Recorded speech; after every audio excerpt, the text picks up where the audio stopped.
We're at Kim's Taekwondo Center, Green Bay, Wisconsin. I'm Master Penny Dugan. Today this is lesson 4, and it's Taekwondo training at home. In logging your training at home. So here we have a sheet where you can mark the date, the minutes, the specific areas of practice. Forms training at home. Make sure you practice your forms 2 to 3 times a week. Also, you want to practice in each direction. Facing the front, 준비, 천지, 시작.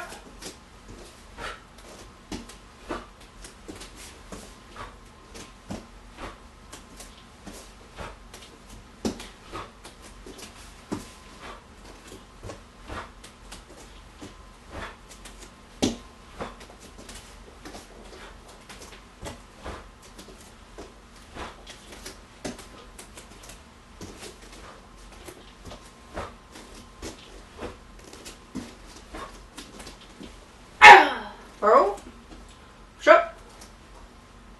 Facing a different direction. 준비. 시작.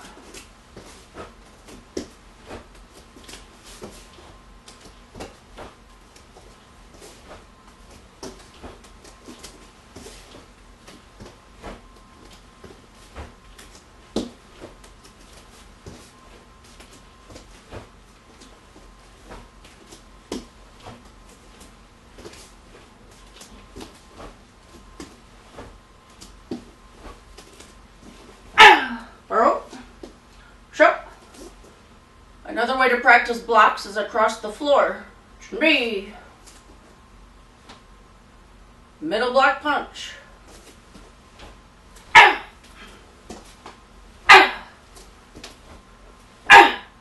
Deal draw. Right foot becomes the front foot.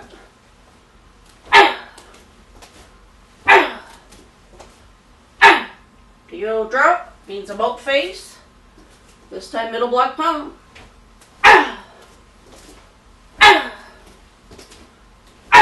Deal drop.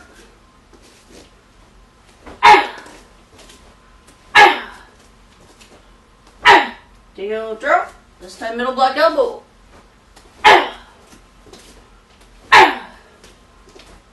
To practice your one-step sparring at home, use a mirror if you have one. And one-step sparring is defense against a punch. So you imagine a punch coming at you and you need to block attack. And for testings, we like that you have 6 techniques perfected. And as you go up in rank, each technique is more skillful and more advanced than your test before. So you bow to your partner, check, pinye, 준비. Your partner steps forward with a punch, and you step forward, block, attack. Again, they step forward and punch, you block, attack.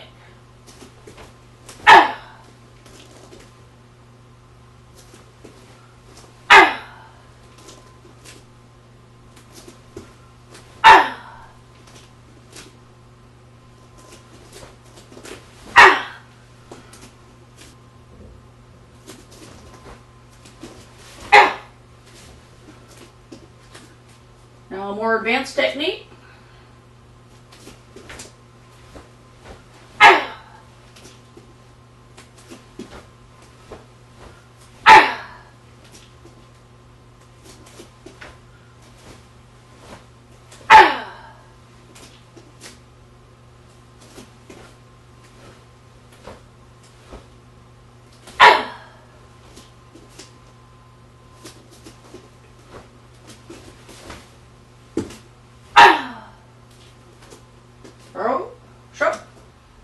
Next, we're going to practice some free sparring drills.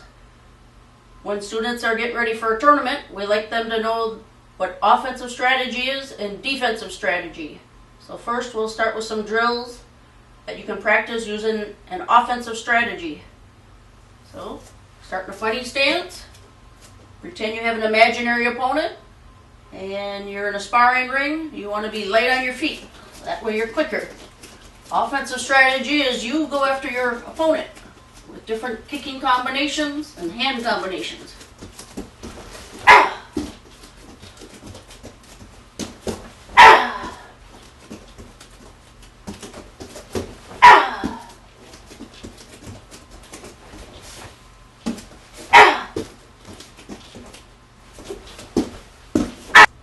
A good defensive strategy when free sparring is to always keep your hands up, be laid on your feet, and you want to block attack. So defense, they're coming at you, you stop their attack with a block and then attack. So you got to be quick.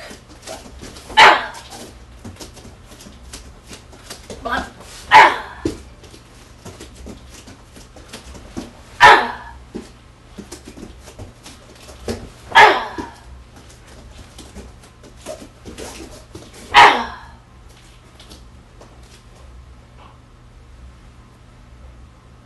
When you counter your opponent's attack, there is no need to block.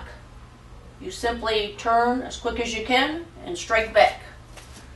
So if you're in a sparring match, you can sense them coming in with a roundhouse kick. You would automatically turn just as they're kicking and counter with a back reverse.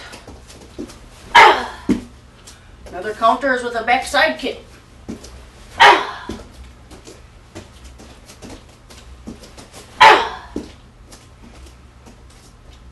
Good sparring strategy. To practice your free sparring techniques, first work on hand techniques for a little shadow boxing. So again, tight fists. Some hand techniques you could use in free sparring are jabs. So that is with the front two knuckles. Off the front foot, simply jab, striking with your front two knuckles. Also work it with yells. You could work double jabs. Also crosses, jab, the backhand would be a cross.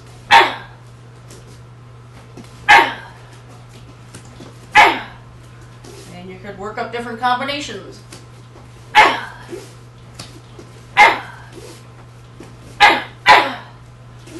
There's also blocking and jabbing.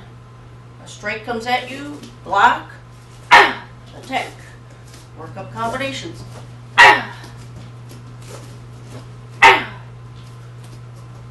Once you have some good hand combinations, then you can do a little shadow boxing against the wall or in a mirror. So you get your shadow.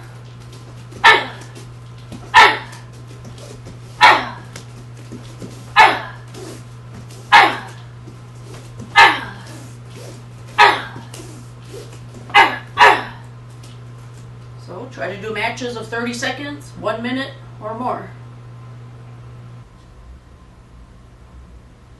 Practice your free sparring as if you were in an actual tournament.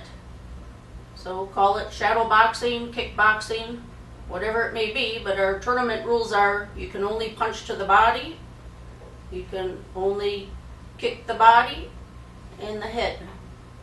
So when you're aiming, don't kick below and don't punch to the head. So pretend you're in a sparring match, bow to your opponent, fighting stance, and using your offensive and defensive strategies, pretend you're in the ring and you're actually sparring someone. She-shut.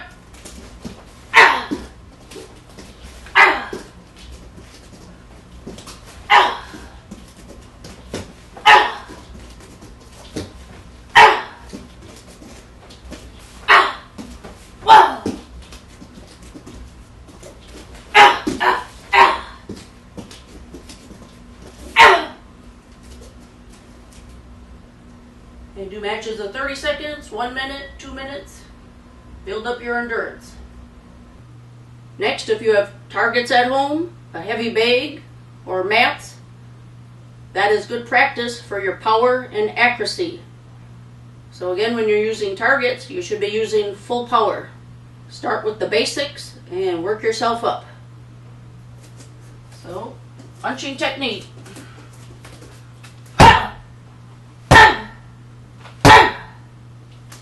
Palm straight. Elbow straight.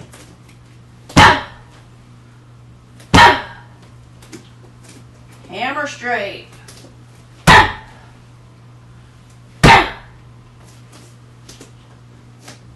Front kick.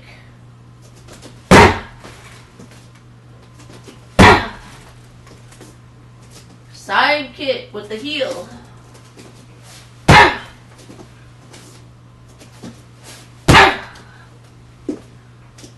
Roundhouse kick with the ball of the foot.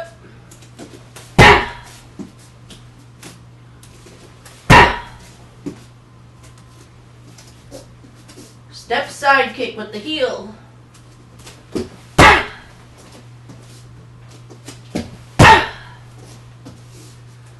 Back side kick with the heel.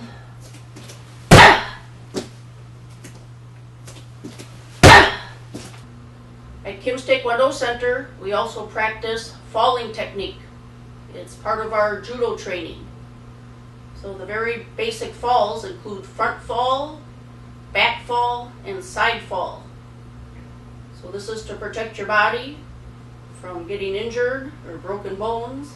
You need to slap out. The front fall uses the forearms to the hands to slap out on the mat, keeping your chin tucked and slapping out so your face doesn't hit the mat. So falling forward.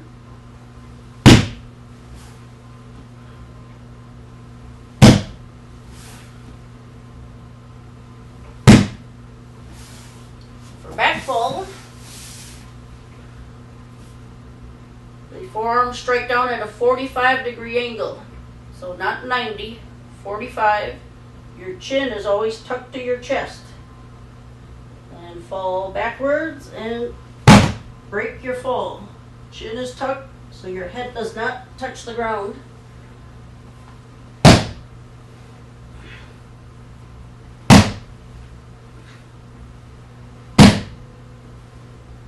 Next is side falling. Again, you'll be falling sideways. The arm will be at a 45, not a 90. 45, striking down. The chin is always tucked to your chest. Your leg will also absorb the fall along with the arm. So side falling.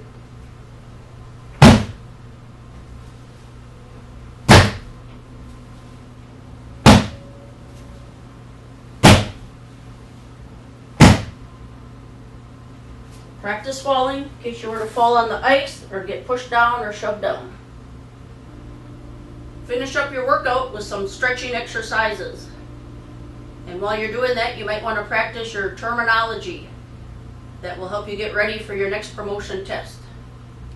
So let's stretch and do some terminology. Dojang, school. Flag, good gi. Dobak, uniform. T, belt. Jija, student. Yudunjanim, black belt. Sabamnim, instructor. Palcup, elbow. Apchagi, front kick. Yapchagi, side kick. Toyochagi, roundhouse kick. T-yapchagi, backside kick.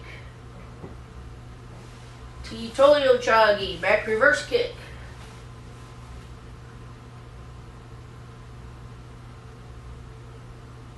Anansagi, horse stance. Ganansagi, walking stance. Nyangasagi, L stance. Trugi, punch. Hwansu, spear finger. Sudobamo, knife hand block.